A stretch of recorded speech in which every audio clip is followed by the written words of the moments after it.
The University of the Witwatersrand in Bloemfontein is experiencing student protests over outstanding debt hindering thousands of students from registering for the 2026 academic year and unable to access campus facilities. The debt is reportedly caused by exorbitant accommodation fees, sparking outrage among students demanding urgent intervention for management. Students are calling for conditional enrollment and deadline extensions, citing financial exclusion concerns. The university's financial exclusion policy requires students to either have a debt of less than 10,000 Rand or pay at least 50% of their outstanding debt to register. University spokesperson Shona Patel says they are working with student representatives to find a solution, but tensions are running high. Our reporter is at the scene for more updates on this. Thank you, Ompile. Tensions flared as students gathered in protest, demanding urgent intervention from university management. Protesting students say financial exclusion continues to block academically deserving but financially vulnerable students from accessing education that has become more and more of a privilege. Student leaders and more students have gathered here protesting, pleading with the university management to have every student registered and the suspensions of student leaders to be lifted.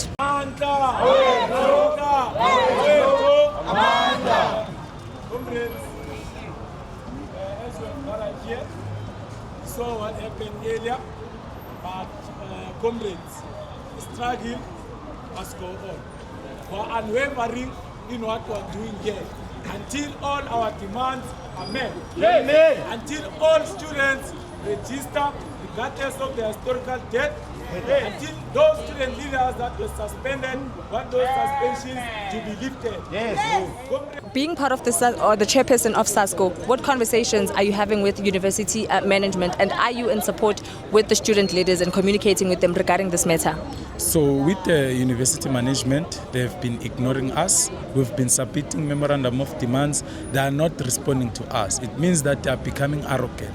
We saw that yesterday the spokesperson of Wits went into a media platform and said that the students that are gathered here are students that are not doing well academically.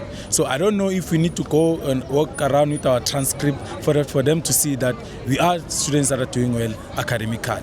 And with the student leaders that were suspended, we are in solidarity with them, and our demands is that all the students leaders that were suspended, their suspensions must be lifted. All students must register regardless of their historical debt. So is the concern to clear up historical debt or just to sort out the registration at this moment? So at the current moment, we are ensuring that we need to ensure that students become registered. And then after registering, then we will speak about the issue of clearing the outstanding debt. But students need to register. Now, how are you willing to reach a compromise with the university management in order to put this matter to rest? So we are unwavering and we are not compromising anything. What we are calling upon is that the university must meet our demands. They must stop being arrogant in their approach. So now this raises concerns that years ago there's conversations of fees must fall. How does it make you feel that years later there's still conversations of financial exclusion against financially disabled children? With financial exclusion and what happened 10 years ago, it's sad to see that we are still suffering like the students that were in fees must fall. It means that there is nothing that is happening. The state is not doing anything regarding financial exclusion. And the university in itself, they are not doing enough, because what happened last year was that there was a hardship fund, which now is called the Wits Assisted Registration Fund. It went from 28 million to 20 million this year. It means that the university in itself is also cutting down their budget to assist students that are in need of finances. From your standing right now, do you think the problem is within university management or government? Both. The problem is within both. The government is not doing enough. They are missing middle students that are not funded. They want them to take loans. So the government and the state, they are not doing enough to fund higher education. And we want higher education to be free in this country and to be compulsory. So the university in itself is not doing enough, because you can see that the university has the capacity to fundraise for students, because the university will tell the SRC that we are going to match you rent for rent in whatever that you fundraise. If the SRC can fundraise 50 million, it means that the university will pledge 50 million. It means that there is money within the university, but they are not willing to give it to students. Now, as SASCO and with the students and the student leadership, what is your collective plan should the university refuse to concede? So our plan is very much simple. We're going to continue what we are doing here.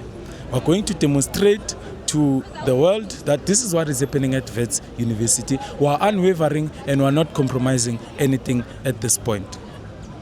And then what is your desired resolution? Our desired resolution is that students must be able to register, those that can't register, because we saw that they even went to the media and admitted that there are students that are not registered.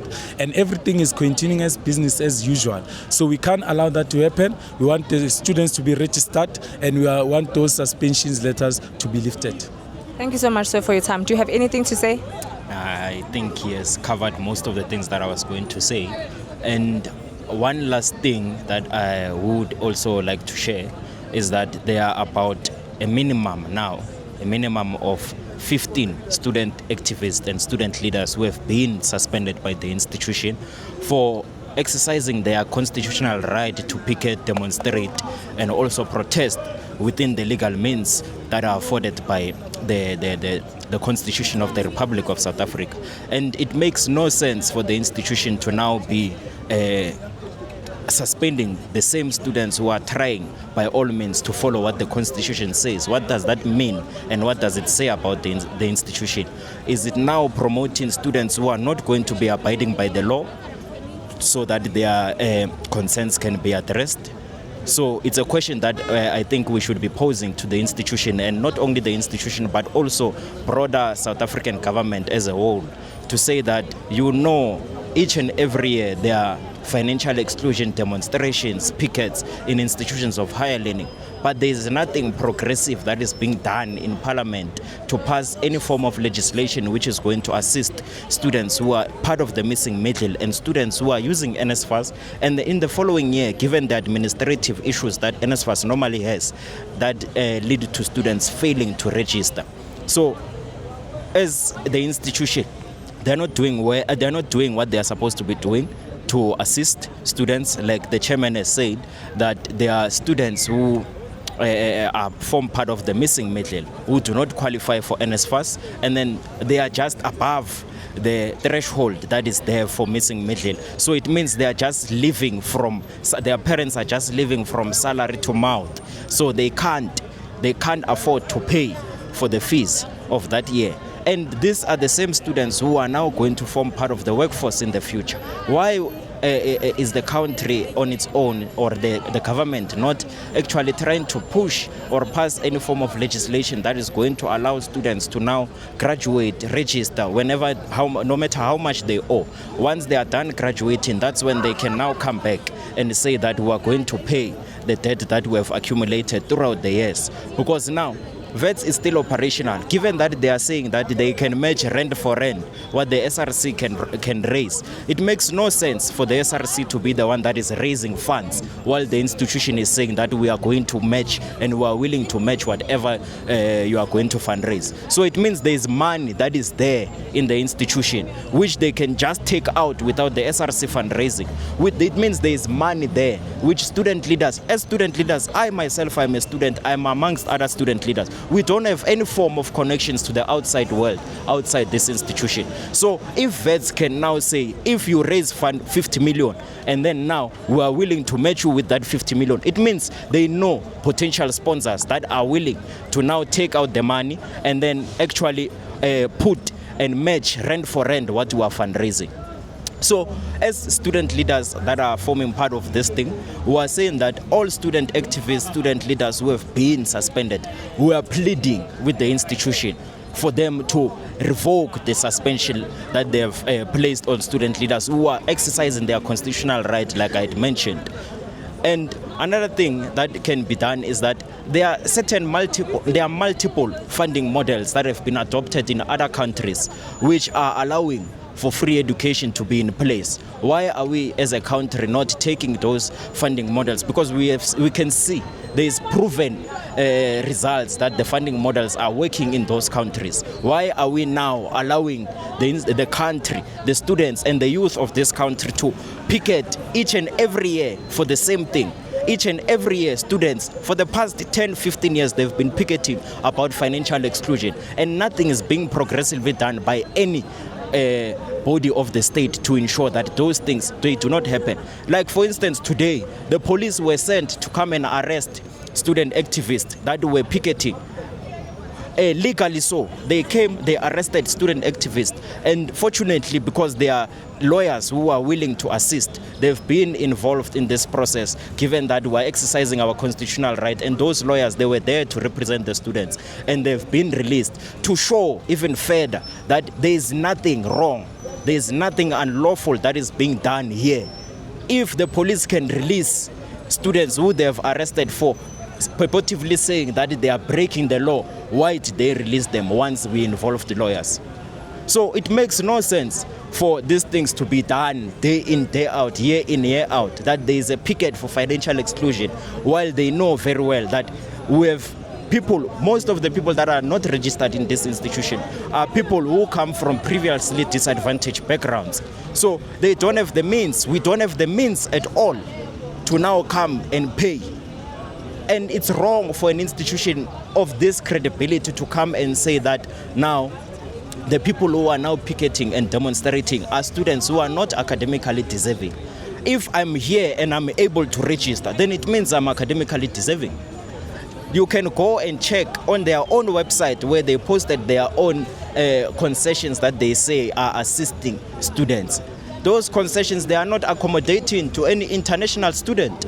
They are not accommodating to any postgraduate student. They are not accommodating to any missing middle students. So what does that say about this institution? Because now the same people, they are the ones who are now charging the exorbitant prices on tuition. They are the same people who are now charging exorbitant prices on their own accommodations. NSFAS, for instance, is paying just 52 to 54,000 for each student. And the minimum pricing of an accommodation here at Wits, it's 68 to 70K. So those students are guaranteed that in the following year, they are going to be involved in the same demonstrations that we are doing now because of what is happening. So this supposed accommodation cap is also an issue because it's increasing debt for youth. It's increasing debt for students who have been using SASA when they were still learners, and then now they've proven not only to the university but also to the state on its own to say that we do not have the means to come and pay. So now when you are now charging that amount in comparison to what NSFAS is paying, it means you are guaranteed that in the following year we are going to have people who are owing money. Where are they now going to take money to pay so that they can be able to register? In this institution, if you owe above 10,000, you cannot register. So I think if we were to have this conversation, I would continue and say all these things throughout the day and throughout the year. But as it stands now, all we are asking for is that all students must be allowed to register, regardless of how much they owe. All student activists who have been suspended, we are pleading with the institution to remove and revoke those suspensions that they have placed on those student activists. Thank you.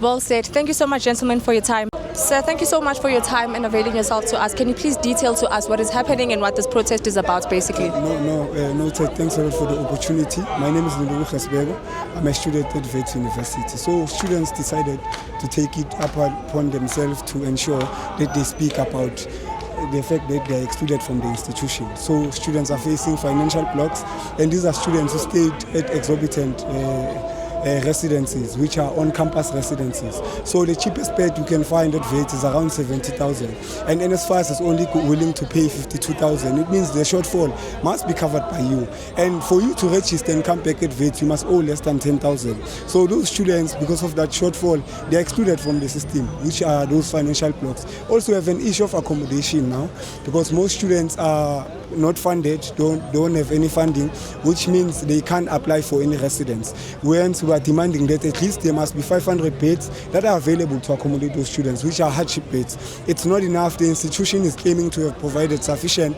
but the students who are sleeping in libraries, the students who are still sleeping in toilets, they are partying there. What about their dignity? It's inhuman. So ours is simple. All students must be able to register. By the way, today is Thursday, which was the final day of registrations, while students are still left unregistered because they owe more than 10,000. So those are the issues that what we are demanding now, to be quite clear, is that all students must be able to register. There must be an increase in hardship beds. We need 500 more because you cannot allow the institution to force students to sleep in libraries, labs and so forth, because now it's damaging, it's dehumanizing. So ours is simple, all students must register. Hence we are demanding that registration must be extended for 2 weeks to guarantee all those students an opportunity to come back into the system. By the way, the representative of the institution, the speaker of the institution, Sharona Patel, said yesterday the students who are here are underperforming students. By the way, some of the students leaders now that are suspended got an average of 65 and above, because for you to run for governance at Wits, undergraduate, you have to have 60%, and for postgrad it's 65.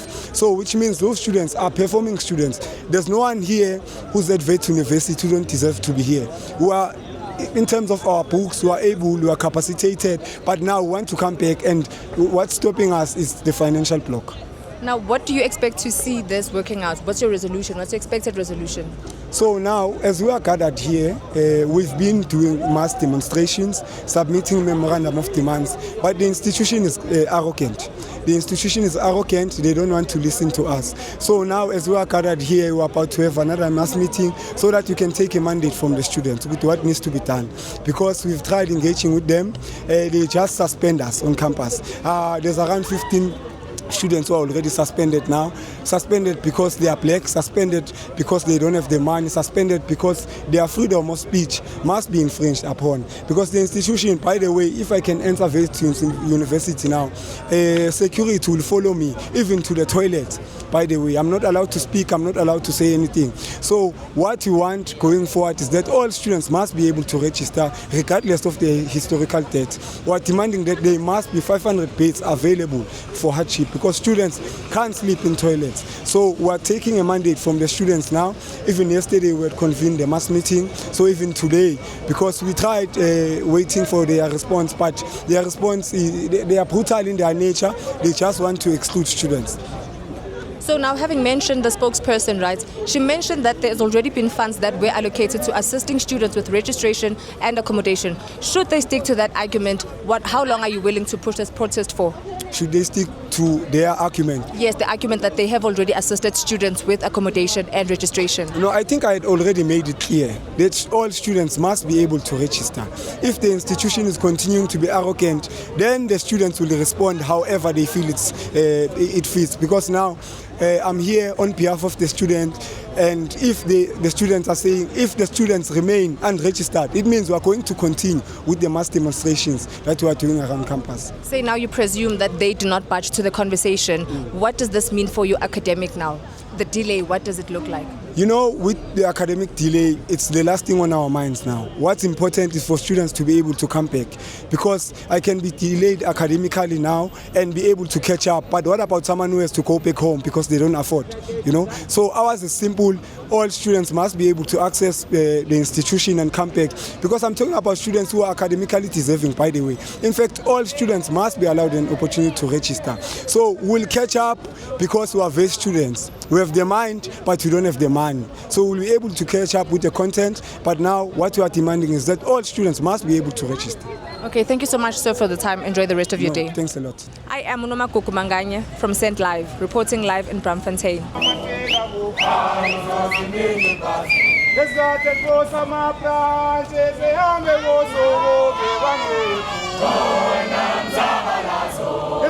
go.